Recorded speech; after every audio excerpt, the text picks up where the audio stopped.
Hey guys, welcome to the Industry Show presented by Dank Emporium, and you are watching this on Dank Networks. I'm your host, Random Vaughn, and today I have the pleasure of having Wow Industries in the studio with me. Welcome to the show, guys. Thank you. Well, we're going to jump right on into this, and I really just want to get, you guys actually aren't on our shelf. And as we were talking about earlier, this is actually really exciting for us so that I can get a better understanding about who you guys are, where you come from, what your brand represents, and those kind of things. So right off the bat, can you just give us a little more history about how you guys got into this industry?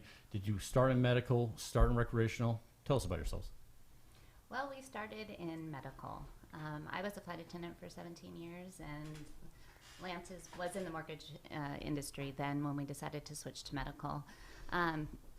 Opioids, almost took my life with pharmaceutical use with my back, and being a flight attendant, you can't smoke weed and fly at the same time. So I had to make a choice pretty much to be healthy or not. So we chose cannabis. I think that was a great choice. I'm really glad that helped you. It sounds like it helped you massively by making that choice and moving away. Am I allowed to know what airline you worked for? Alaska Airlines. Alaska. They are a great company. They are. They are. Yep. Yeah. They treated me really great. It's just, we're up against political agendas where we can't when you have a federal job, and I hope to see that change someday in the future. Yeah, I believe that's going to change. Yes, And so you move away. You decide to leave the airline, and then you were in the mortgage industry. Tell me about that. Give me some context. What kind of year are we talking about? What time frame is this? So we actually even had lived in Costa Rica prior to jumping into the medical marijuana side of things, and it was a decision that we made when we were moving back from Costa Rica that I was going to start growing medically like some of my friends were. In 2012, we partnered with a fellow that had a medical shop open in Spokane and began there. And it was soon after that Washington State legalized. And so we chose to move right into the production processing side of things, feel a little more assured that we were going to be licensed as opposed to the lottery retail. We all know we were told a lot of mixed messages as that transpired from, the medical side to recreational. 502 told us a lot of fibs, I guess we'll call them right now. They were making it up as they go. Yeah. Yes. Yeah. Mm-hmm. So So tell me about that. We're right now. I'm just bringing some context in for our viewers. So it's 2012. Yeah. He decides to get into it. I mean, there were shops back then, especially in Spokane. That was a lot harder than on this side of the mountains. Yeah. We obviously did our own fight over here, but I mean, there were shops getting shut down, raided over there, well into 2014. So tell me about that. Were you guys well outside the city limits? Were you in a county that was kind of more chill with it? I mean, this one person had a shop open. Did you guys partner and you had some ownership of that collective? Tell me more about that. Well, we came in and partnered with a fellow that had absolutely no funds, really. He was holed up and this was right after the feds came in. Okay. The feds came in 2012, and we were known pretty much as Spoke Cannabis or Spoke Amsterdam. Yeah. Actually, yes. Yeah. Because we had so many stores open at that time. Well, feds came in, shut everybody down, and we were making these decisions in our life as things were coming about, and we knew that this is what our heart was telling us. We knew that this is where and what we needed as a whole. So we searched out where and what we were going to do, found this fella, and we financed the store, put money into it, made it a full business. We were one of the longest stores around in Spokane. We were Northside Alternative Wellness Center. And it was a disappointment that we didn't get a recreational store. It was my heart is still very much in medical. It's hard to see us send patients to, a liquor store environment where they had a chance in medical to actually sit down, have a consultation. I know some stores are trying to get there, but it's completely different. Yeah, it's a lot different now. I completely agree with you. I mean, we started in the medical days and had our shops, and I still miss the big jars and just being like, no, look at this, touch it, smell it. Yeah. And now we have a lot of growers who refuse even sniff jars. Yeah. And they're like, oh, it's a big hassle. Oh, okay. I apologize that it's a hassle, but Right, anyways, right. we'll talk about that more. But it's always nice. Also getting to sit down across from someone who has that retail experience. You know exactly what it was like having patients come in there. It's really hard for me to call people customers still to this day. Agreed. And so, but that's great. Okay, so 2012, you guys have the store, you start growing, and then you obviously, guys, for those of you who have questions on those things, please put those in there. They will be sent over to me, and we'll try and get to as many questions as we possibly can. But I do have your guys' products here, and a lot of them are concentrate based. And so tell me a little bit how you guys got into doing the concentrates. Well, at that time, as conversion was taking place, we were already experienced in closed loop systems and had begun researching what was going to be approved for 502, and kind of knew that we would jump in and stay focused with, flower production that we're accustomed to, closed loop extractor that we're accustomed to, and then making products that were typically available in our medical store. We chose to focus on propane hash oil is Good old PHO. Yeah, good old PHOs. Got a nice terpene preservation. Seems like you get the most smell and the most flavor remaining from your stock product, and we're liking that. We like to use it for capsules as well. So Gotcha. CBD capsules are definitely a favorite of ours. Okay, so for the viewers, anybody, PHO, classic propane, honey or hash oil, for these parts in Washington, probably made most famous by Refined Seattle. Those were the early guys that switched to propane. Didn't tell anyone they were doing that, except if you looked on their Instagram, it was just all they were using is propane. So they marketed it as a much higher product, easier to get, a lower ppm, and those kind of things. So what brand of extractor are you guys using to run propane? We're using the Extraction Tech out of Colorado. Oh, okay. Yeah. Extraction Tech. Nice. Yeah. They make a great product for a very affordable price. They sure do. And, there's been a lot of new competitors in that market. Yeah, and since the early days. Yeah, everyone who prices can come weld down. can now make an extractor. That's kind of cool. So are you guys Exactly. still using that extractor?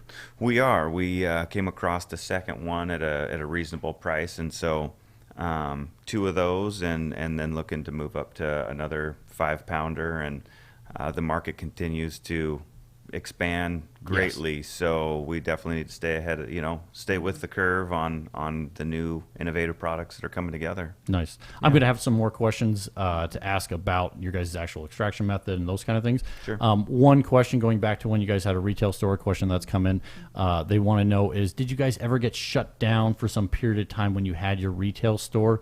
Did you ever get a raid or anything like that? Did you just kind of get in that magic window? We got in right after the raids happened. Okay. And so it was very, very good timing for us, but also very scary. We couldn't have a door on, or a sign on the door for a good long time. Just any type of advertising. You didn't want anybody to know where you were. It was all word of mouth. And then as time, a good year went by, more stores started opening, and things started coming back around again. But and we worked really hard with City Council and City Hall in Spokane to create a licensing system so that the city was then getting actually some money for licensing fantastic. cannabis businesses. And Nice. so we a lot of cities were not even open to that whatsoever over here. No, That's impressive. Yeah. Okay, well, let's jump into, now we're at present day. You guys are producer processor. What tier producer processor are you guys? We're a tier 2. Okay, so correct me if I'm wrong, but I'm just going to explain to the viewer audience what a tier 2 means, or I can have you guys do that. Is that 10,000 square feet? That is up to 10,000 square feet. Gotcha. Yeah. Are you guys growing all 10,000 square feet? We are putting up 2 hoop houses right now. They're in the yard coming together, and once those are up and completed, we'll be at our full 10,000 square feet. Gotcha. Yeah. A common question, even if someone doesn't ask it right now, is, does your processing area, does your offices, does your packaging area, does that all have to be under 10,000 square feet? Or is that like totally separate and it's just any square footage wise? Yeah, that is totally separate. So it's nice that they allow the actual plant canopy. So the spaces in which you grow is only included in that 10,000 square feet. So it's definitely to our advantage to utilize as much of that space as possible and kind of dumb down that number so that we can maximize our production. Yeah, definitely. Yeah. So you mentioned hoop houses, and so tell me about your guys' grow, and then we'll get into the other side of things. So you guys are growing primarily outdoors, primarily indoors, a mix of both, greenhouses. Tell me about it. Yeah, it's been ever changing. So when we initially started, we were the facility we're in is an 8,250 square foot laboratory built space, and within that 8,250 square feet, it's roughly 2 labs at about 300 square foot per lab. And so there's a number of rooms in the facility. There was actually a chemical storage area that was built, explosion-proof rooms that were, or not explosion-proof, but ignite, Oh, okay, yeah. ignition-proof. For So, processing, The yeah. building was built by Washington State University about 20-some years ago. So 1996. 1996. Yeah. So Don't say that's 20 years ago already. Come on. Oh, man. Oh, actually, yeah, we were married in 97, so we're coming up on our 20-year Ooh, anniversary. that's a It's big one. crazy. Yeah. So time flies. yes, it does. But so we were blessed to find this facility in the middle of nowhere that actually was equipped with 2 full-scale laboratories with hoods and reverse air and everything that. And at that time, we had no idea what we were going to do with it. Yeah. Mm-hmm. But it obviously became your extraction areas. yes, so in the initial process, it was, okay, we're going to grow indoors. And then it was, well, we're going to use a lot of this space for processing, and we can be a little more cost efficient in a hoop house or a greenhouse. And so that's why I say it's an ever-changing process. So we've gone from, as much as 60 lights indoor for indoor flowering, not including vegetative space or mom space, to we're down to about 30 lights indoor and looking to go to 100% hoop house or greenhouse grow. Yeah, and then just Yeah. supplemental light with all those lights you already have. Additional supplemental light with those, Gotcha, correct. gotcha. Yeah. Okay. Yeah. That does sound like some major projects. It puts anything that when people see things that we're doing here, because we put some of that content out, it makes it look like we're just doing basically nothing compared to what you guys are, just laying it out there, doing the big stuff. So you guys obviously have land and it's fenced and all that kind of stuff.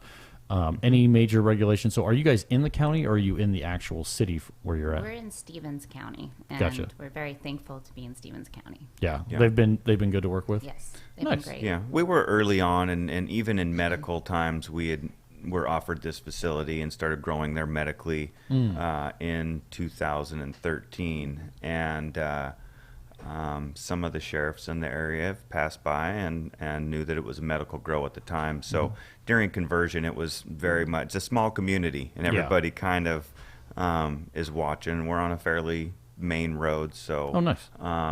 everybody's Well, pretty and pretty it's a nice. community of either Yeah. agriculture, cattle farmers, or weed farmers. Yeah. And Gotcha, It's been yeah. that way for years, and so it's kind of 2 completely separate types of individuals that we've had our share of people wanting to run us out of the neighborhood, but we've warmed up to them. So Sure. and we've tried to warm up or have them warm up to us, I should say. Yeah, exactly. There's always someone who has some old bone to pick that it's like, man, you don't even know we're here unless you look it up. And then I'm assuming that have they made you guys in your county do anything about the smell? I'm just so you know, I know we're now through the November elections and all that kind of stuff, but that was always even in the others, well, it's just going to reek of it everywhere and that kind of stuff. Have you guys had to do any weird things for that? Because a lot of people in Seattle, they pass new clean air bills on all the grows and they have to majorly filter. Thankfully, in Stevens County, we've been fortunate enough to where we're at. We haven't been up against that. Spokane County, they just were up against that as well. City council meetings, they put a moratorium in place for no more expansions. So farms in Spokane County can no longer expand their farms. Finish their build-outs. Oh, man. And same with Chelan County right now. Chelan County is up against their farms all being shut down. Capped. Oh, actually shut They're down? trying to shut them down. Wow. Yeah, we actually have quite a few that are on the shelf here that are from that county, and Yeah. that's interesting. We're gonna have to. It's still, there's a lot of scary stuff still going on out there that, we'd like to see everybody be similar to Stevens County. But Yeah, exactly. we know not everybody's Yeah. Not everyone's as progressive or open-minded and come with a lot of stuff. And that's one of the reasons why we even do this show is I feel that the more information and the more things people get to see, it's just business as usual. We're all regular people. We look just like you. I think that helps us move the industry forward. But anyways, now we got to actually get to some of my interesting questions. And so you guys, the name of your company, the LLC or the corporation or whatever it is that you're registered with that we know you guys of as Wow Industries and stuff. Now, where did you come up with that name? And then I'll do a second question on that. Do you guys market anything under that name or do you have a separate brand? We, as we're going through this legalization process and just thinking of names as busy as we are, Weed of Washington was something that came along and it seemed to stick. So we originally were W period. Oh, Period. W. Gotcha. Yep, that makes sense. The And acronym. then our partner came in and he liked Wow Industries, and so we put Wow Industries. But as we started going, we found there's a lot of Wow companies out there. There's Women of Weed. Yep. There's Wow Weed. There's just too many Wows. So we decided to use that as our parent company, Yep. and now we're branding all of our products under Altus. Altus, okay. And I'm going to be jumping into that. Anybody who is following out there, you can obviously find them on Instagram, Facebook, any other social media platforms or websites that you guys have that where people can reach you at? Pretty much Instagram at Altus I502 and at Wow Industries. Yep. Gotcha. And that brings up an interesting question. Have you guys had your Instagram deleted yet, or have you been one of the lucky ones? Wow. Knock on Instagram. You didn't hear us talking right now. No reason to be doing any of that kind of Right. stuff. Yeah. So some people get very, very lucky, and some people are, not as lucky. But Deleted anyways, every week. yeah, exactly. So, with your guys' current brand, that is the only brand. So if you have top shelf or you have mid shelf or bottom shelf, it's all the same branding, all the same packaging. Is that correct? Yeah, that is correct. Everything's under Altus right now. Other than the box of joints is Wow still Industries. branded under Wow Industries, and 3 different boxes of joints, varying from our signature strain to a party pack, which is a couple sativa, a couple indica joints, and then we have 1 joint pack available for the retailer's choice. Gotcha. Well, let's jump into what you guys brought, because that's what I want to get into, and then we're going to go off on a whole nother direction. So I'm just going to start really easily here with the flower. You guys have some great packaging, obviously darker colors. Why did you guys choose the darker colors? This was our first packaging that we were able to afford. We've started as a mom and pop with our brother-in-law, haven't taken any investors. We don't want debt. We want to go one step at a time. So with that said, the first year we were just, as you saw, Mylar bags, everybody had stickers. Yep. Everyone's getting more and more developed, and you're seeing better packaging. Well, even the Black and packaging white. companies have come out with better concepts Exactly. now for our industry of going, hey, you can do a 1 gram little baby bag. And where Right. was that 3 years ago? They didn't Right. even, no one had ever made it. Yeah. So, Yep. So right now that's what we have pretty much that we're sticking our concentrates in, our flowers, our capsules. You'll see over the next year we'll be changing it up a bit. That will probably only be concentrate packaging, and then flower we will have in, depending on what strains we have, name and brand specific, and each one will have its own label. okay, gotcha. Yeah. Are you guys going to do, some companies do where they try and have different colors to indicate the different effects, like, which I find is funny. One company does sativas are red, the next company does sativas are green. And so Yeah. to the consumer, that just is even worse. But are you guys going to go for a color base on your flower, or what are you going to do there? Well, we're trying to go to more of a color printer. So as you see on the back of the bag there, we do put the Leafly logos on the back there, so the consumer can actually see what it will taste like, or at least have some sort of visual that says, oh, there's a lot of beginners out there and they don't know what this tastes like. And Yeah. by just picking up each package, they can see what flavor it will be. And then if we can add the color onto the packaging, as far as purple being indica, red being sativa, green being hybrid, then we'll add those with a color printer. Gotcha. Oh, okay. I do like the fact that your guys' packaging has like this Royal Kush is, it's going to be diesely, earthy, very pungent, all that kind of stuff. So that's nice that you actually give that, because even that helps just the bud tender. It's one of the reasons why, and it's a question that I always ask on every episode, is what is the number one thing that you would want a bud tender to know about your guys' company? What would that be? One, that we're a family-run company and a small company. We really care about our product. We put our heart into our product, and just education. We've all run into these numbers games, and it's ruined a lot of producers and processors as far as high THC, and you can't have a good product if you don't have high THC. We running propane, sometimes we're up against numbers in the 50s, numbers in the 60s, but we have terpenes levels, up to 15% at times. And it's educating the bud tenders so that they can pass it on to the consumer in that way, that if they know about the farm and they know how the farm lives and grows, they can pass it on. Gotcha. Yeah. Well, that makes perfect sense. That makes perfect sense. Okay, so jumping into kind of going, we actually have more flour. So same packaging. Let's move on into concentrates. So guys, as we said, anybody who's joining in, they run propane in a extraction tech closed loop system. Yep. The one great thing about when we had those scares about no one can no longer use butane was the health department finally came out and you could still run propane because you can't open blast with propane. So, which is always something nice. So normally with propane, you get a much lighter golden color, which is always great. And I think all consumers really, really love. And I like the fact that your packaging does have an open window so they can see the concentrate. Some people have gone away from that, and I think that really hurts them on the shelf.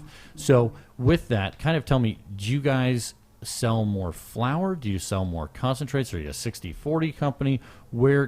Tell me what the makeup, what do people know you for? Is it capsules? Is it concentrates? Is it flour? We're definitely most known for our concentrates. As mentioned when we were getting started, choosing to go that direction's been a huge benefit for us. And then coming from the medical, we had established relationships with other people transitioning from medical to recreational, and in times of running out of flour stock to make concentrates, it's been a lifesaver to have good relationships with other producer processors so that we can. So you were getting their flour running a form. Right. Back in the medical days, it was that standard 50-50 split, and I'll explain that to the viewer audience. Sometimes I shorthand stuff. So let's say a grower had a pound, and they'd come to you and you would process that for your time and labor and the equipment and the expense of the tane, the solvent. You would take 50% of whatever came out, and they would take 50% of whatever came out, and then you would move on down the road. In recreational now, how does that work if you're teaming up with a grower? Are you guys still doing splits? Are you doing a pay per gram? I have heard some people are doing that. How do you guys work with other growers? It really depends on what the producer needs. We, go out of our way to kind of take a look at what is most beneficial for them, most beneficial for us, and make sure everybody's taken care of. A majority of people still do prefer the split. We're typically at a 60-40 split, and now with the way the LCB likes to see things done, there is a transfer of money for every transaction, and so regardless of the payment for the work completed, there is still billing that needs to be involved. Anything to make the Liquor Control Board happy. And that's what we do. Gotcha. That's exactly what we do. Okay, so, gotcha. Or, there is the price per pound for running the material. Or we buy it. Or we buy it. We buy a lot of material. Yeah. So that is the one thing. Even with you guys being a Tier 2 grow, and if you had it at full capacity, it wouldn't take you guys very, very long to process all of your material. Exactly. So on average, would you say most of the material when someone's getting your concentrates is actually coming from a different farm? I would say a majority, yeah. Particularly a number of the farms that bring us 100% of their product for processing. So, we've definitely helped a handful of farms keep established on their shelves whatever their strains are. They've got their flour availability, and then they've got their concentrate availability, and that, and then joints, and so that helps deepen their products offered and help them get into stores as well. Gotcha. So we were talking about packaging, and this is going to go towards oil or flour.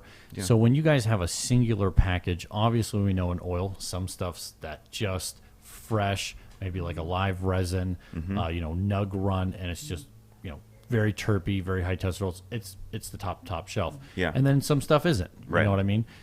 Do you guys do a separate brand for that? Do you do a separate package for that? Do you like just get it to somebody else so that do you have a brand standard that you like to keep, or is it that you just do it by price? Some companies do it based off price on the shelf and then all under one brand. How do you guys tackle that problem?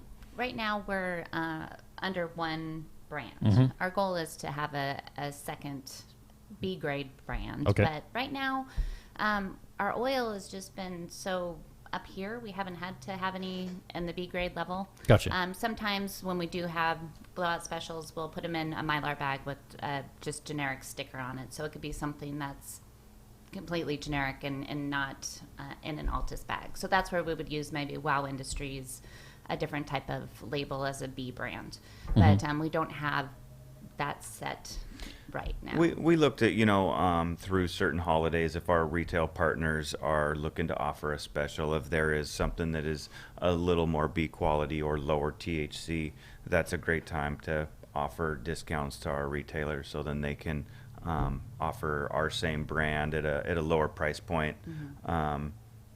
Like we she said, base it it's off a price. Yeah. THC numbers pretty much right now. Gotcha. So- Gotcha. Yeah. So with that being on, let's just talk about flour. I think flour is the one where it really comes in on people. I know a lot of the other companies, I mean, they've come up, even some of them like 4, 5, 6 different brands of flour on the shelf, which seems a little ridiculous, but everyone does it differently.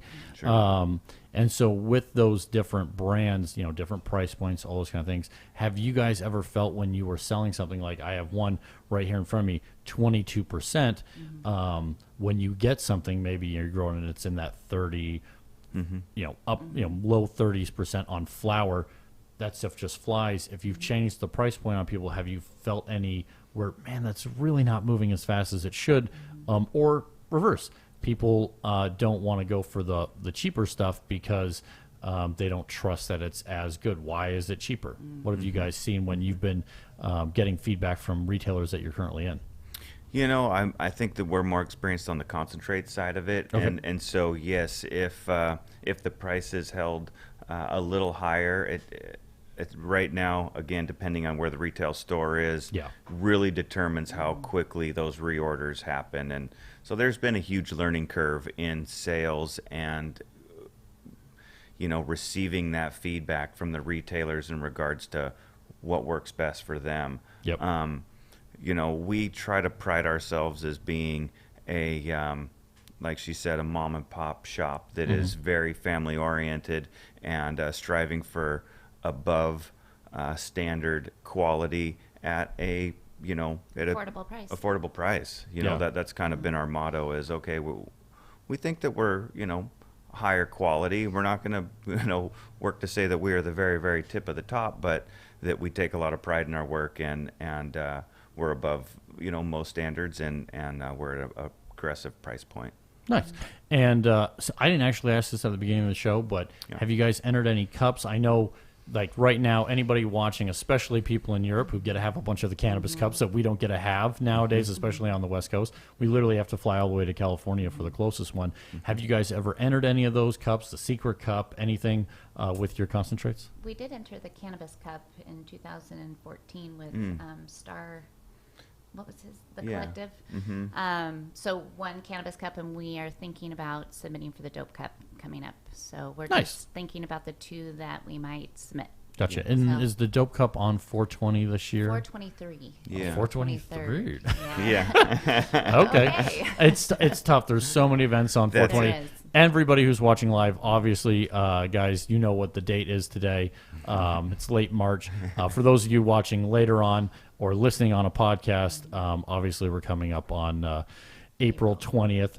And basically on that date, there is a Cannabis Cup in California. There's Cannabis in Canada. There is New England Cannabis Cup. I mean, it's just there's so many on that date, so it's tough to get to hardly any of them. But anyways, let's move on down the road. The thing that, so this is the one that I opened up. So guys, if you see this comes in a package, sealed, and I have done the work to open it up so that we could actually look at it more closely. This is a party pack of pre-rolls, joints, whatever you guys like to call them. Yeah. So the tough thing for the consumer is, and that's why I want to talk about this, is what is in this package? Is it 2 half grams and you get a full gram? Is it to explain to me what it is, since they can't see the product? Well, we make them. We pretty much make them based on the retailer's needs, and Okay. so you could have 4 half-gram joints in there, along with or 3.75 grams if you'd like, or we customize them to the retailer. Gotcha. Oh, okay. So So- basically, the retailer calls you up and goes, "This is what I want. This is what my people like." Those kind of things. Yeah, a section of our inventory is flour for pre-rolls, and if the party pack, for instance, we have a descriptor on there that says, choose 2 sativas or 2 indicas, and in this case, the 4 half grams is what you're holding there, I believe. And so they can choose from what's available on the inventory. Then it'll say, if it's Blue Dream, a hybrid next to it, those kind of additional descriptions, so that just try to make it as easy on the retailer as possible. Gotcha. Yeah. So we have some companies in our shop that also have done this packaging. Yeah. I will say pretty much all of our bud tenders' feedback has been that they get a lot of pushback from the consumer, even though you're going to be looking at a pre-roll Yeah. that they all look almost the same, but they really want to see it.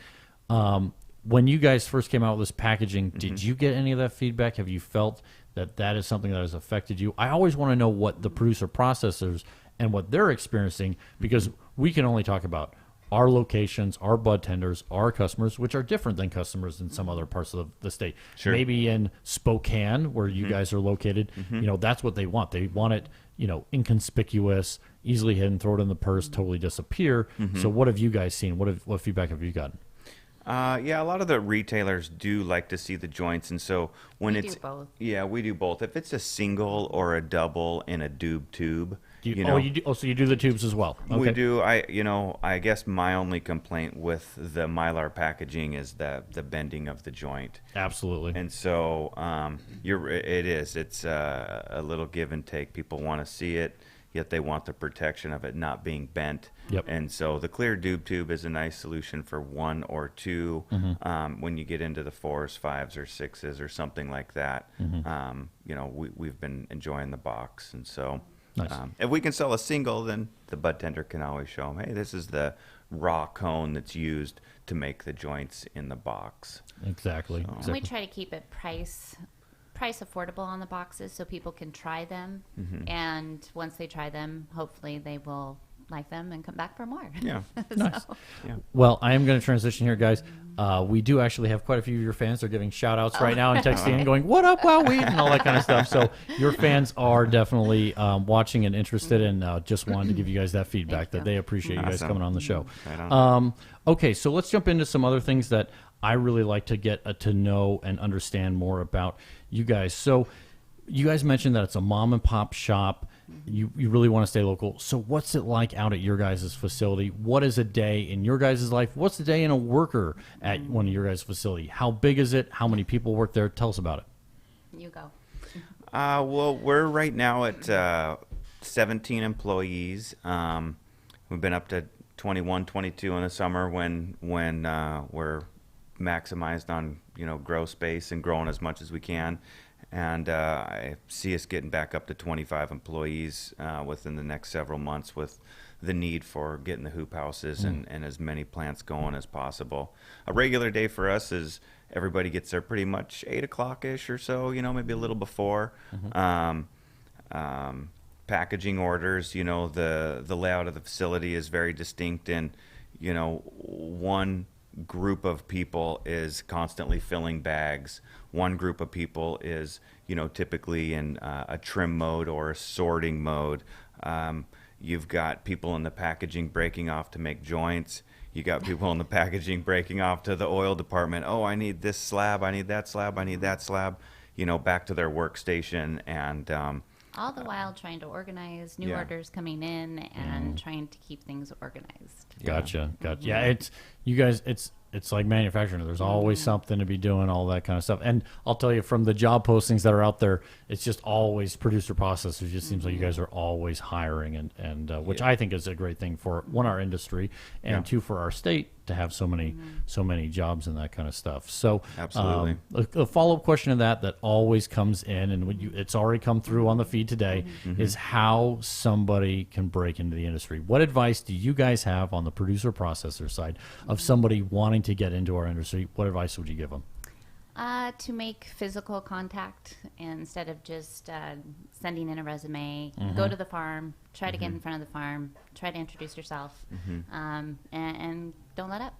Go to, well, let's quantify that real quick. Yeah. I'm assuming Yes, you don't want I people should- coming and banging on the gate. Okay, let me have a job. Make So- an appointment. I guess I Yeah, should there say. you go. Okay, make an appointment and stuff. I guess that does actually lend itself. I mean, we know, and I don't know how public knowledge it is, and hopefully we're not letting the cat out of the bag here, but a lot of the producer processors and retailers' phone numbers are on a public Right. database. So do you guys get a lot of calls directly to that phone number? Do people just look you up? Besides, I mean, like, I look you guys up and I call you because, hey, I need to get a hold of you. Sure. But but is that how just regular people reach out to you guys? Yes, and people have found us through Facebook. And I got a resume from Puerto Rico 2 days ago. There A you go. real good one. Yeah. A guy was looking to break into the business. He was a home inspector in Puerto Rico. Wrote a very passionate description of what he's looking to accomplish, and said, I'll be there. If you're going to give me a shot, I will be there, and I'll be loyal. So.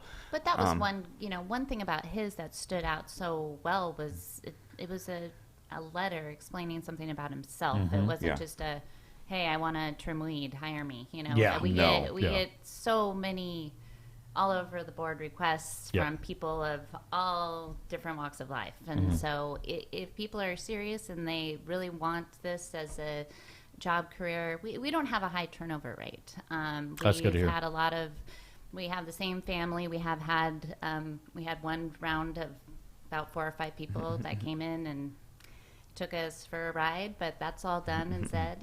We've all been through bad employees, but we're really glad to be where we're at with we call them our family, and Fantastic. and they are. We treat them as such. So Nice. So getting back to the product, I mean, you guys did mention that you guys really want to have a great value for a great price, and I think that's every company wants to find that sweet golden spot. We obviously, all of us here, that everybody grows the best weed. Okay, Right. It's literally people's opening line sometimes when they call. But where do you guys price your product at? I know you have your innate costs, that kind of stuff. Is your guys' price point? You can say about this for flour or the oil, either one you want to talk about. Is it top shelf priced? And I'll let me quantify that. Out the door, what we find is anything above that $30 range, or maybe $35 on oil. That's top shelf. I Right. mean, that can go all the way up to $100 a gram, but that's what you find is that people kind of break that in. I don't know what it is like in Spokane. Then you kind of going in that mid shelf, somewhere between 25 to 35 is kind of that mid shelf priced oil, and then obviously the value, the bottom shelf, the deal stuff, and that can also go into grades. But since you guys do one style packaging, where do you guys actually try and have your stuff on a retail shelf out the door? All the viewers here at home, they don't know what you sell it for to them. They don't know about margins and all that kind of stuff. What they just want to know is out the door. If they walked in today, someone watching today may walk into a store, and because they've watched this, they may pick it up. So what kind of price point are you guys normally wanting your product moving out the door at a retailer? From what I'm told, a lot of the retailers are putting us out the door at about $25 a gram. We do have some stuff that's a little less. We have some stuff that's a little more, but and that's where we're headed is, maybe we're going to start selecting anything that's indoor grown. When we extract that, maybe put that in a separate tier versus something that is a trim that is outdoor, looking at those dates of harvest to determine. But at this point, it's most of it is, I think that our higher end stuff is about 30 out the door. Okay. So, on a standard markup for a lot of the retailers, that's more of our higher end stuff. Gotcha. Now, we did just do some live resin and do you mark You the have live it. resin on the bag? Maui Lights live resin. Right Yeah. There we go. Yeah. In this case, we did, and we made a decision early on to not do live resin only due to the fact of, so much less yield, just as much work, a lot less return. just as much time. And most people don't want to pay more. And most people don't want to pay more. Very true. And that's really where we're at with just sales with retailers, and what we're up against is there doesn't seem to be that much room to bend. This is what I'm paying, and it doesn't matter what it looks like, but this is what I'm paying. I'm paying, let's say, $8 a gram, and can you be at that or can't you? Gotcha. And so it's interesting because, we hear top shelf and mid-grade and low, but what we hear from retailers is this is what I'm paying. What can you do? What you gonna do? So we don't hear this is what I'm paying for your quality of product. This is what I'm selling it out the door as. And that would be helpful for us, and learning from retailers too. What if they do have different price points that they're picking things up at? Yeah, because we don't know. Yeah, I mean, obviously, all retailers have different price points, and that's one of the reasons for this show and educating our public and talking about your guys' brands and those kind of things. That's what this show is totally intended. And we have a lot more questions to get into, and trust me, I'll be hitting you with them.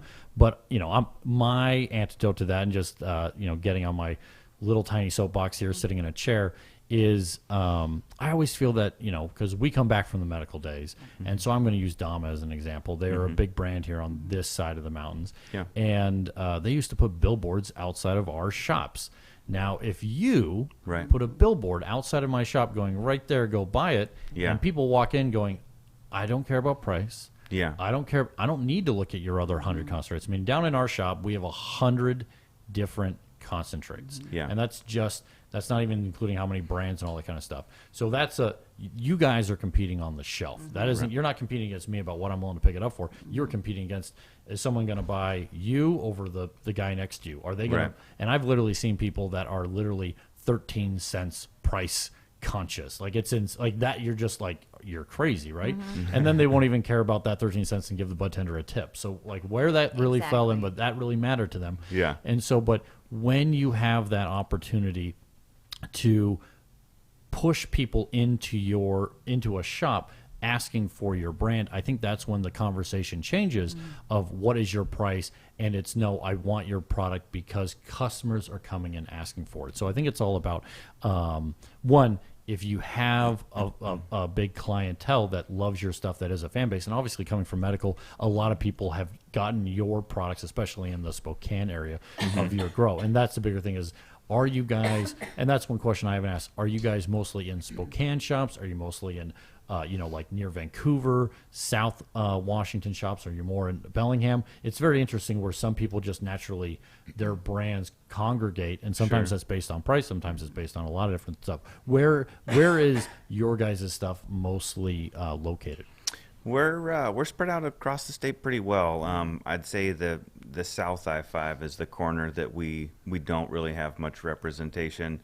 We're in, try to go to most of the college towns. That tends to be a real nice market. I can tell you that. We love seeing Altus posts on Instagram, from the different college students in different areas. We've got some good schools in Washington. So the Pullman area is certainly a nice area. Spokane, we've got a handful of stores that we're in. Through I-90, through the center of the state, there's a handful. We go out to the peninsula. Really?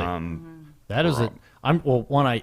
We didn't get really detailed on this, but anyone who's recently joined the show, they have driven all the way over from Spokane, actually outside of Spokane, to join us on the show today. And so to drive that far, that must be a heck when you guys are having to do a delivery. We do it just about weekly, and we've come to find that the ferry between the peninsula, the peninsula to Whidbey Island, it takes you from one corner of the state to the other, and it makes for a quick transition for sure. Because we are also in a store or two in Bellingham, so we really have gone out of our way to not try to compete with ourselves in other neighborhoods and go out of our way to avoid that conversation with the retailer saying, hey, I just found your product down the street and now I've got my customers beating me up on price because of that guy. So there is enough retail stores at this point to be strategic in who we want to partner with and work hard provide value to the retailers as well. Gotcha. Yeah. That's smart. A question that just came in, so I'm going to do a little transition, then we're going to get back to brand and all that kind of stuff. But just, I love getting to as many viewer questions as possible. Is genetic engineering, in your guys' opinion, frowned upon in our industry? Obviously, as a retailer over on this side of the table, we're not doing any genetic engineering. So I'm going to let you guys answer that question.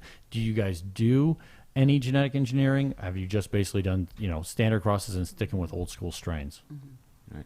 Well, for us, genetic engineering, in my mind, with the unknowns is not a great thing. I haven't found the benefits. It was funny, as we were leaving Spokane at 4:30 in the morning yesterday on NPR, they were talking about in the 90s when that first genetic engineered tomato, hit the shelves, and there was a lot of media attention across the United States, and It was the thing. it was the thing. The farmer said, we're doing this promotion on tomatoes and genetic engineering, and we couldn't keep them on the shelf, and they were more expensive, and everybody loved it. And Oh, the 90s. oh, the 90s, right? What?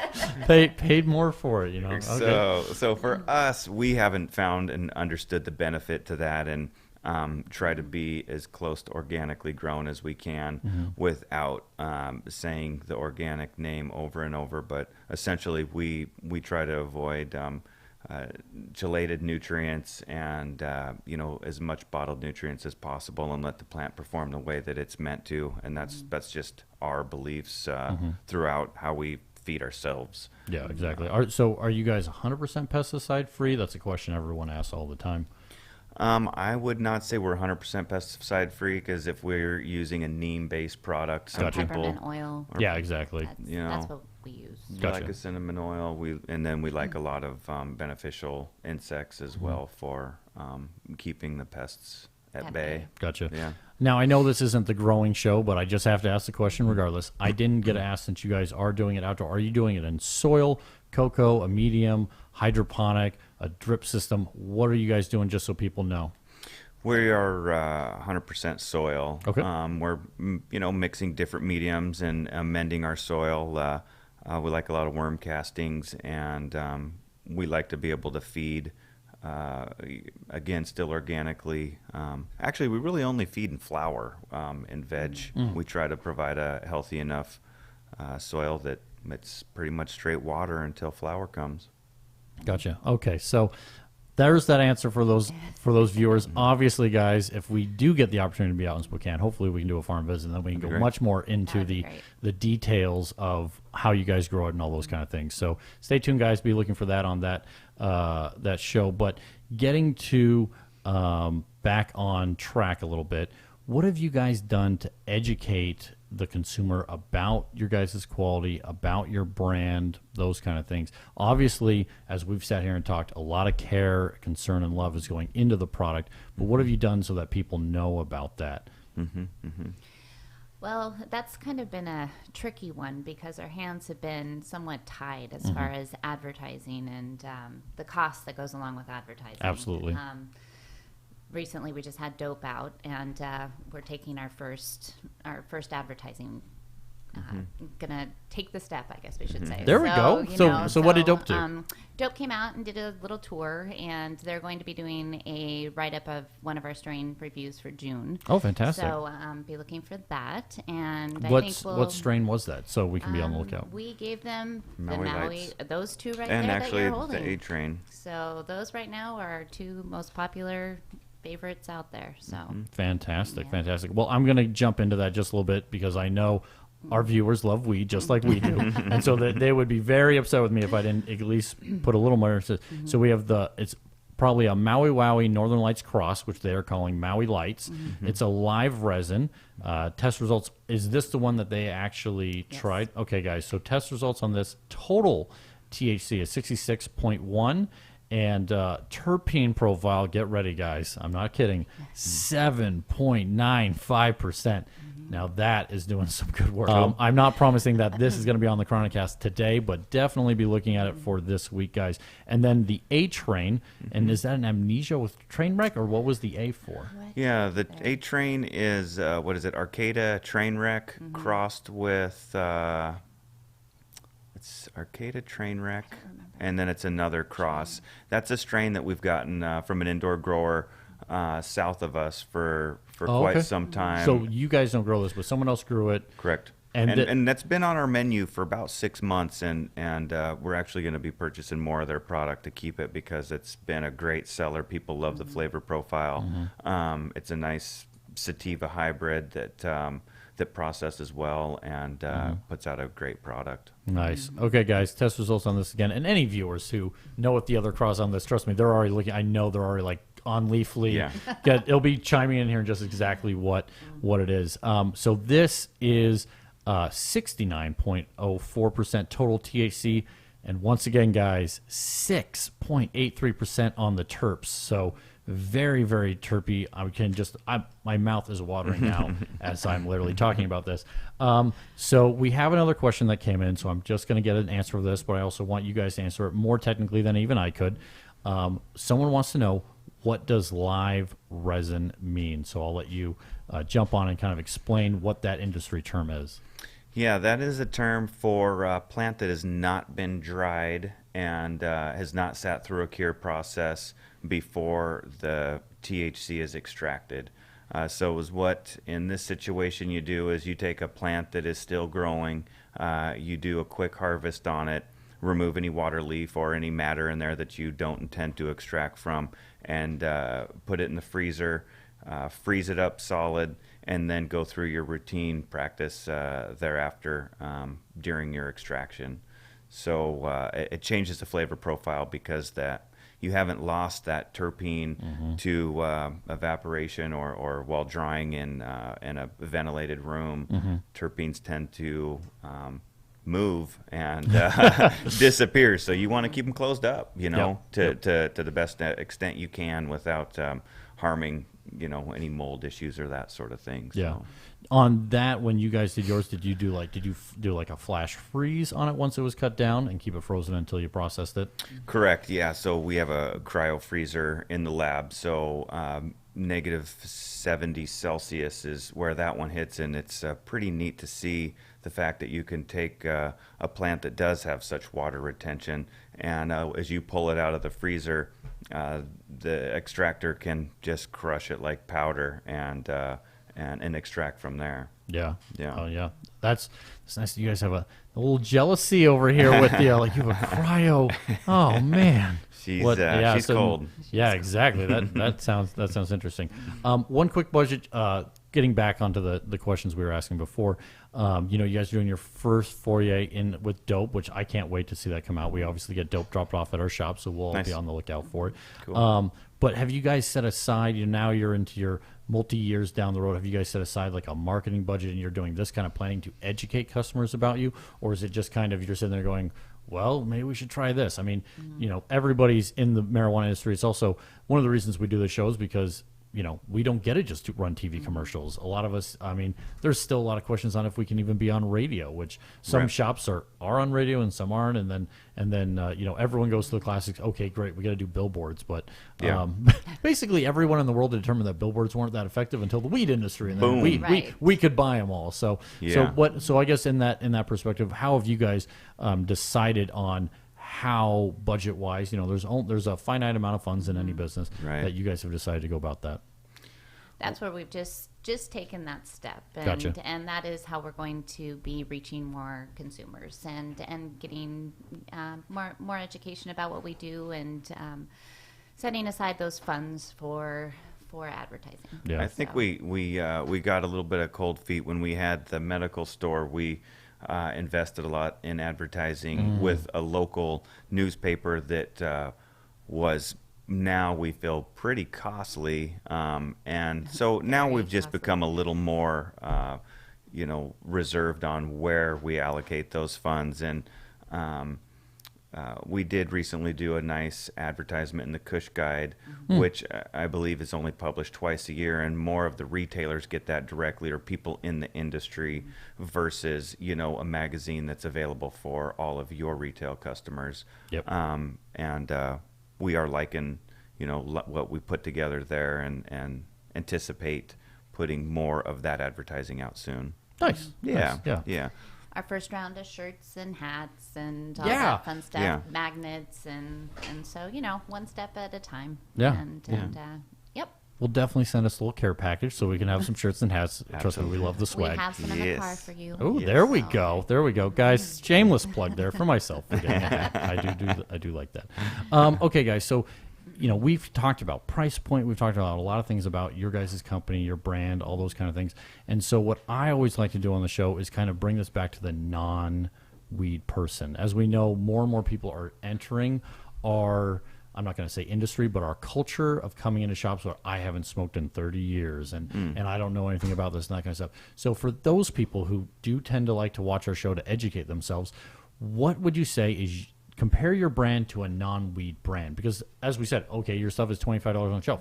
That doesn't mean anything to someone who normally drinks wine. So I'm going to use an example of, just lost the lights there, guys, but don't worry. Hopefully we're still doing okay. So are you guys the Lexus of the marijuana industry? Are you guys the Toyota? And I just use those for their car brands and that kind of stuff. But any brand, are you the McDonald's? Are you the Burger Master? Are you the? I see your face. You're not liking any ones that I'm coming up with. I'm gonna have to come up with a better. Are you? Yeah. So are we the Alaska Airlines of what is a brand in your mind that emulates outside the marijuana industry of what represents to you? That's what I'm trying to get at. I would say we're Toyota. Yeah, as far as the price point on a car, I would tend to agree on that one. Alaska Airlines is another one I like to use because your analogies have actually been, that question has kind of been posed to me from some different advertising folks that we've been talking to. And, those questions are great to help us identify and be closer to what we're targeting for. I think that's a great way of putting it. Another brand that I like to use is Volcom for the folks that tend to gravitate towards a brand and really stick and become very loyal. And so that is something that I like to think that we're striving for, is that when people start to know our products well, that they stay very loyal to that. Okay. Yeah. So for people who don't know who Volcom is, you literally are wearing their shirt. So Right. shameless plug for man, are they getting it real good right now? No doubt. So, no doubt. but so obviously as a Volcom fan yourself, Yeah. I'm not as familiar with that brand. I always equated it with skating or snowboarding and that kind of stuff. Sure. So we're close to the same age. Yeah. That brand kind of popped back when we were younger. Right. So what does Volcom mean to you? Because I think that will also help translate what your brand means to somebody else. Yeah, me and my friends have come from the skateboard, snowboard industry for a long time in the Northwest, and being a business owner of a skateboard, snowboard shop in the 90s, as a lot of the skate parks were being built throughout the Northwest, will always be true to who I am, and honestly, a lot of the people that we look to hire, we just have a great connection with, and find that those are very loyal people. And like Jen said, we try to create a family environment for everybody that works with us, and it just comes natural to us to have that closeness and that trust with under the roof, that we all work together. We spend so much time together, so we better like each other. Yep, totally. We better make it fun. I also think too that the quality and taste of our product out there. It's a quality. It is really up there. For us to get to that point, we've got to take these steps to get there, and that's where we're at right now, is to take those marketing steps and getting in front of more people. It's going to take people trying our product to see, we've had people tell us, not just one time, that you're very similar to refined product, your quality, the taste. So for anyone that likes refined, I guess we are similar there. Yeah. As far as side by side, but we like to keep our product affordable, and so that's going to be important for us as well, so that people can afford it. Yeah, exactly. So a little more fun question. Sure. Do you guys do site tours? Do you get site visits? Do you let fans come to it? Or is it, as you said, you would dope in to do a little tour? Is that something you allow? Is that someone the way you connect? I see heads nodding. Yes. So people on the podcast, you guys can't see the heads nodding. So I'll give you that information. But yeah, tell me about the site tours. How often do you guys do those? Give me that info. we pretty much, anybody that'd like to come by, you can stop by, give us a call, and we'll run you through the facility. We're not very strict as far as we won't let Certain you come times. through or certain times. We're pretty open. We have neighbors that stop by and have been passing by for the past 2 years and want to see what's going on, and we'll take the time to walk them through and show them around so that they can understand a little bit about who we are and what we do.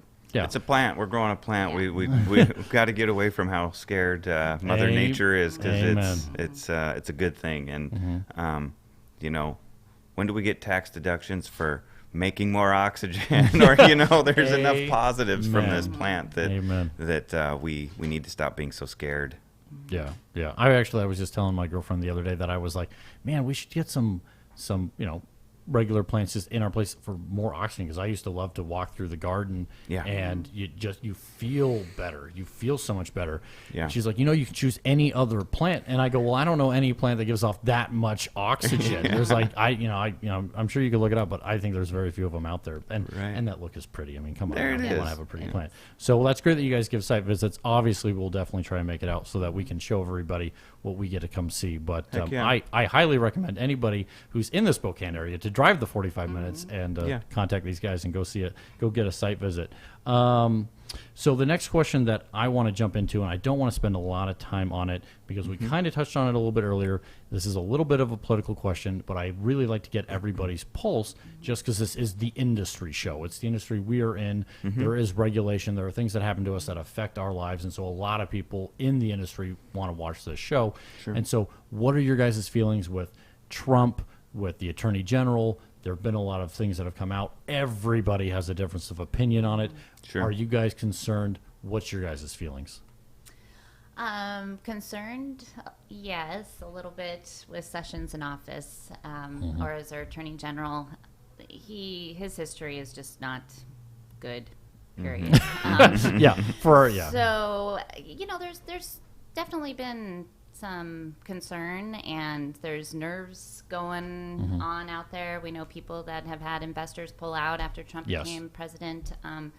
It's definitely not making everybody feel warm and fuzzy. And with us, I just like to try to hopefully keep an open mind that we are already far enough into this game. The cat's already out of the bag too much here in Washington State that we'll be up against anybody coming in and trying to do the RICO Act on us. Yeah. So, and having a good Attorney General who is behind Props to us. Bob Ferguson. and- Yeah, it's on our side. Yeah. I never thought I would say that the Attorney General was on our side. No. They're like that was not when I was growing up. So or through medical days. yeah. Oh man, they definitely weren't on our side. I will admit it is a little bit of a difference to be like, well, we're 1/20th of the state income, so you want to lose that. You can That's start gonna- cutting teachers' wages. So Should carry some weight, shouldn't it? Exactly. So we are. I think that's the one thing that, especially us, when you guys talk about like, hey, we're a tight knit family and we're really small and all that stuff. But if you look at our industry as a whole, we're a lot much bigger and we're a lot more powerful than probably we even give ourselves credit for. So Definitely. that's one thing. But anyways, this isn't a political show. I don't want to spend a lot of time on politics and that kind of stuff. So getting back to your guys' company, your guys' brand, and communicating out to people who don't already know you. That's really who we're talking to, is people that may not already know you. What do you guys feel is the one thing that you do better than anybody else? We're better Silence. Communication. I think that staying in touch and staying, keeping our retailers abreast of what we're doing and where we're at. I feel that we stay in touch and do what we say we're going to do. Yeah. You deliver on your promise. Yeah. Try to, And we have pride in that. We try, the retailers that we work with, we try to have a relationship, not just in and fly out. by, in and out. We try to make sure that they're happy, that our product's moving. If our product's not moving, let's work together to try to figure out how to get it moving. A win-win for you to make some money, we'll make some money, everybody will be happy. Consumer gets a good product out the door. Yeah. Yeah. It sounds like you guys, you have that retail experience that a lot of other producer processors do not have. Right. And so you guys have, it's almost like you have more education than they do. You know what it is like to be on that other side of the fence. And so with that you can be the best a much better partner in the relationship. So that's fantastic to hear. I was leaving a store actually today and thinking back to when we were in medical and helping our patients on a day-to-day basis, and how exciting that was to reintroduce marijuana to a smoker that had quit or not smoked for 20-some years. I heard a older lady come in. She looked like she was in her mid-60s, and she was being helped by a bud tender, and I heard him say, do you smoke marijuana? Have you ever? And she said, "Oh, I smoked that old tie stick, 30-some years ago," and it just made me smile, remembering how fun that is, introducing that. And then I had mentioned it to another bud tender leaving, and as I said that, 75, 80-year-old lady walked in the door with her friend, and you could see the pride in the bud tender's face, saying, "We've helped these people before. They come back regularly," and they get to hear those stories routinely of the pharmaceutical drugs that they've gotten off of. Yes. That never gets old. No, it doesn't. It really doesn't. That's one of the things that I really miss, is we don't have that interaction that the retailer has, that we once had, having the medical store. And, we had 7 patients that we helped get through cancer, that are still today cancer-free. And that, to me, is why we do what we do. And so not having that interaction has been a lot different, but that's getting, we're meeting more and more people in that area too. So that's good. That's good. You actually almost just said it, leading me right into my other question is why do you guys do what you do? We've gone over the what, the how, all the kind of the detail points, but just why are you guys in this industry? This isn't working in the mill, and my dad worked in the mill, so we have to be here. You've made conscious decisions. So why are you guys so passionate about what you do? Because what they've done to cannabis has been wrong, and we want to be a part of turning this whole propaganda nightmare around and getting the truth out there. Cannabis is the safest plant out there known to man, and so we're tired of the lies.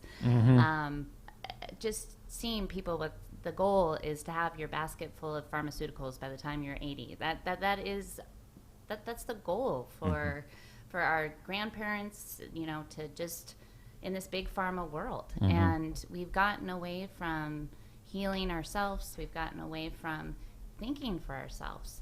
Every single time you turn on the TV, you got to ask the doctor if you could go for a walk around the block, and it's just we can't think for ourselves anymore, and so getting people back to the basics of just do some research. You've heard this your whole life. I have the most right-wing family, and we are the blackest sheep, and the whitest black sheep. Yes, exactly. But it's been hard, dealing in a family who looks at you like you're the evil one, and they really, really think that, and they think that cannabis is the devil weed, and so, but I have seen some change in that as well too. They have opened up and start asking some questions, and so that gets me through, knowing that we're getting somewhere with people that have they've never even been able to even talk about it. Yeah, so. It's a long-term game. You guys are obviously in it for the long term. Our industry, if you look at it, it's moving very, very quickly. New legislation passing in this country or in other countries. We're going a lot faster than even I thought that things were going to go. And so that's the funny thing is you see people change their minds slowly and gradually. The really interesting thing, especially from us back in the medical days, we had, and I can even talk about like my family or people I've known, they were super against it, and then all of a sudden they got cancer. And everything, then it was okay. But everyone else was bad before them, but then when they need it. And so that's the one thing is it's a lot. Once it affects you personally, it's that's when education really changes people's minds. But guys, I'm just going to bring it back here one more time. Get in your final questions. We're going to be going for a little bit, but I know your guys' time is valuable. So anybody watching out there, Instagram, Periscope, Facebook, and YouTube, please get in your questions so that I can ask them and stuff. So with that, you guys mentioned that I understand why you guys do what you do, but where did that fight, where did that passion come from? Is that something that was kind of just naturally in either one of your guys' families? Or, obviously to get in this industry, be in the medical days, spend the time and energy to work with the city council. A lot of your guys' stories, which are very, very compelling, obviously there's a passion there. Where do you guys feel that passion came from? I think having friends and family that we've seen lost to the pharmaceutical industry. Gotcha. It runs really deep with us and our family, and being there personally, it really changes you about what you want to do and what you want to be. And when you're right there and seeing how we're shoving pharmaceuticals down people's throats, you get a different viewpoint on life. And it shouldn't be that way when you have a plant that has nearly 0 side effects versus every other pharmaceutical out there that at least has 10 listed. I mean, on the commercials, you listen for 10 minutes. So that's really where we come from. As our passion is because we believe in this is the right thing.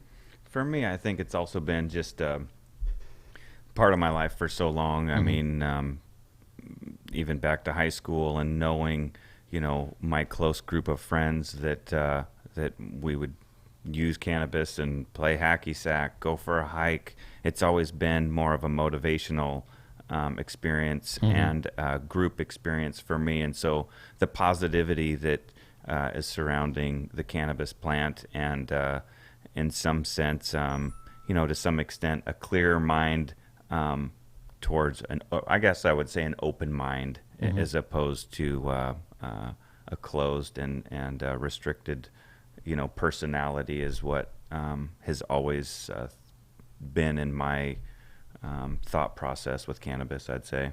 Gotcha. Yeah. Well, that's great. So moving on to the direction of back to your guys' company specifically, and maybe talking to the larger industry as a whole, what do you guys face at the local level? What do you see as the biggest challenge for producer processors? What is something that you guys are trying to overcome, maybe as just looking at it as the whole for anybody in that category, or you guys as personally?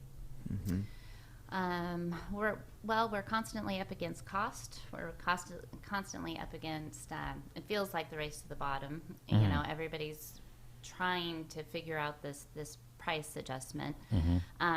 When you're a producer processor, there's not room to really move or wiggle with your overhead and what it goes into growing and just running your operation.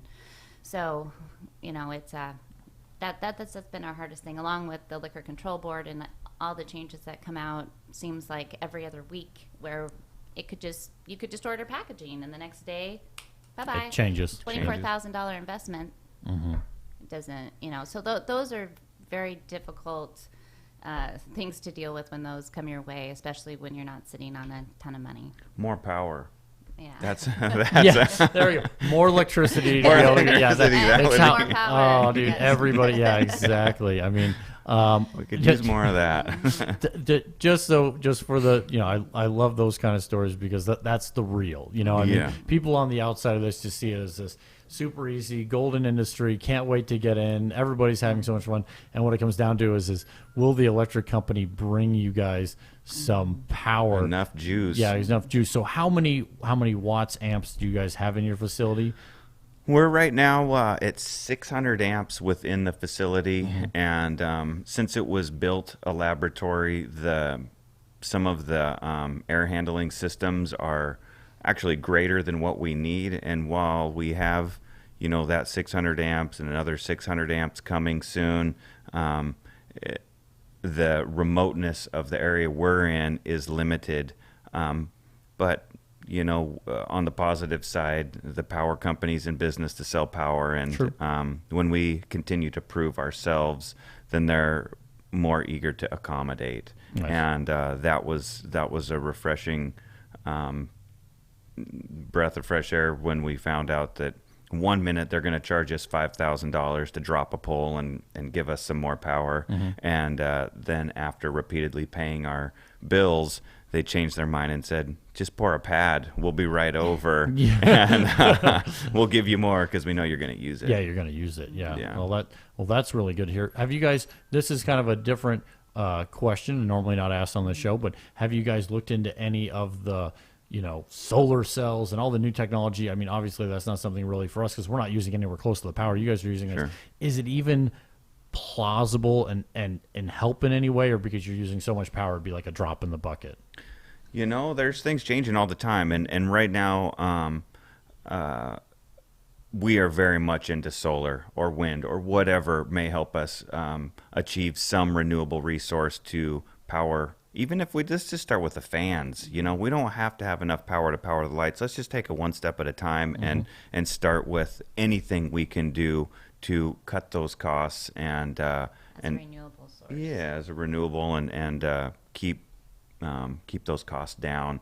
We're very interested in it. We haven't been able to make that step yet, but with that building, there's plenty of room for solar panels on the roof. If you can have a battery that could be centrally located to, again, just run fans in hoop houses, then you can better reallocate electricity to lights if that's what you got to do. Exactly. Come on, Tesla, be watching the show. Yeah. Hook this industry up. A lot of questions have just come in, guys, so these are going to be a little bit bounced around, but I really want to get them to you because people genuinely want to know. So first off, first question that was asked is, why do you guys think, and you guys did talk so passionately about how you guys got into the industry, why do you think there is that stereotype still on cannabis? I mean, we can't sit here and say that, no, everybody's on board. There isn't these stereotypes still out there. They're definitely still there. We face them all the time, even in our own state. So why do you feel that is still such a stronghold?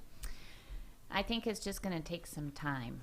And plus, we're up against the pharmaceutical industry every single day still trying to close this down. Talk about genetic engineering. We have, Monsanto about ready to they're already experimenting with genetically modified growing of cannabis. And the other day, another bill passed where CBD medicine can be now medically approved, where in Arizona, where they just this company spent over $500,000 to shut down the legalization in that state.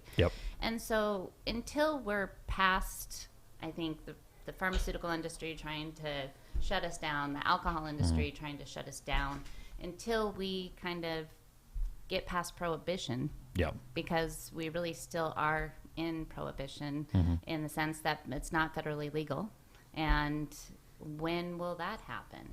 And I think that until it does become federally legal, we will be up against many different stereotypes. Plus, I think just the propaganda that has been jammed into older generations' brains for so long, they don't want to let go, and they have these preconceived notions that they just, like you said, until they have cancer and until it's cured them, unfortunately, they just can't get over it. We were talking to a bud tender the other day that she had some older customers come in, a husband, on that has MS, and they knew that the cannabis had changed his walk within 2 days. Their son noticed it and said, "What's Dad doing differently?" They couldn't tell him he's a police officer. They were scared to tell their own son what is effective. That's a tough one. Yeah, no, it's I really hope that in our lifetime that we see the change. I think we're going to. And I mean, this sounds bad, but honestly, once big pharma or big pharmaceutical does get into it, we'll probably see it all change because they'll spend so much money on advertising. I'm not saying that's going to be a benefit for our industry. I'm just saying that would probably change the culture. Agreed. A lot more other questions. One is there is quite a few people giving shout outs wanting to know if you guys are hiring.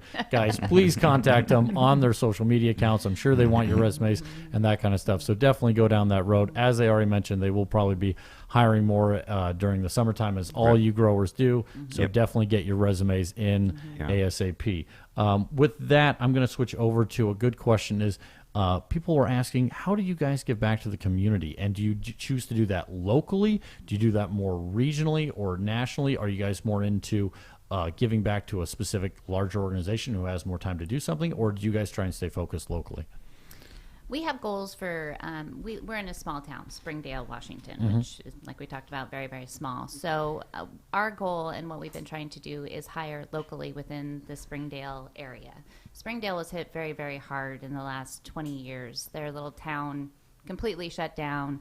The pizza town reopened. The grocery store has been the only thing in town that has survived. And now the town's coming back to life because of all the cannabis growers in the community.